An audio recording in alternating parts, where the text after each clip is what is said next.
Liberia's President George Weah conceded defeat on Friday night in his bid for a second term after a tight runoff against Joseph Boakai, a 78-year-old political veteran, in an election that was considered a test of democracy in the West African nation. Mr. Boakai, who had served as vice president for 12 years under the former president Ellen Johnson Sirleaf, defeated Mr. Weah, a 57-year-old former soccer star, by a razor-thin margin. The country's National Election Commission stopped short of declaring a winner on Friday afternoon, but announced that with more than 99% of the ballots counted, Mr. Boakai held 50.89% of the votes and Mr. Weah 49.11%. Boakai Joseph N. UP. Votes obtained 814,212, constituting 50.89%. Weah George Mane CDC. Votes obtained 785,778, constituting 49.11%. It was the nation's tightest election in 2 decades and a rematch of election in 2017 when Mr. Weah handily beat Mr. Boakai. Mr. Weah said in a radio address broadcast late on Friday evening that while his party had lost the election, Liberia has won. This is a time for graciousness in defeat, a time to place our country above party and patriotism above personal interest, he said. His words marked a notably peaceful transition of power at a time when many other West African countries have endured a spate of coup, aging leaders clinging to power, and elections plagued by allegations of vote rigging. In Nigeria and in Sierra Leone, independent observers have cast doubt on the results of presidential contests this year. In Niger and Guinea, juntas ruled despite international efforts to restore civilian governments.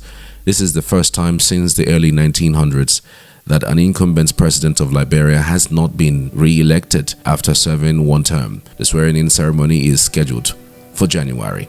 The election, first held on October 10th with a runoff on Tuesday, was the first one managed solely by Liberian authorities without international funding or assistance since the country emerged in 2003 from a ruinous civil war. Mr. Boakai plans to speak publicly on Saturday, his spokesperson said. The presidential campaign hinged on accusations that Mr. Weah tolerated corruption in government circles and failed to deliver jobs and development despite the country's economic rebound after the pandemic.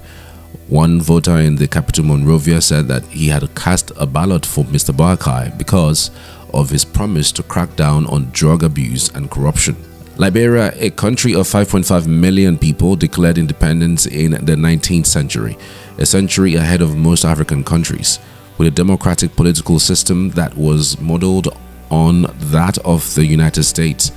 But the country was racked by civil wars from 1989 to 2003 that left more than 250,000 people dead. The Ebola epidemic between 2013 and 2016 also killed thousands, leaving the country in a precarious state and prompting the United Nations to take over organizations of the country's elections until this year. Liberia's economy grew by 4.8% in 2022, according to the World Bank, mainly driven by mining and a relatively good agricultural harvest, but more than 80% of the population is food insecure, the World Bank said in July, and prices of basic food products and fuel have skyrocketed over the past year, with over half of the Liberians living below the poverty line on $1.90 a day.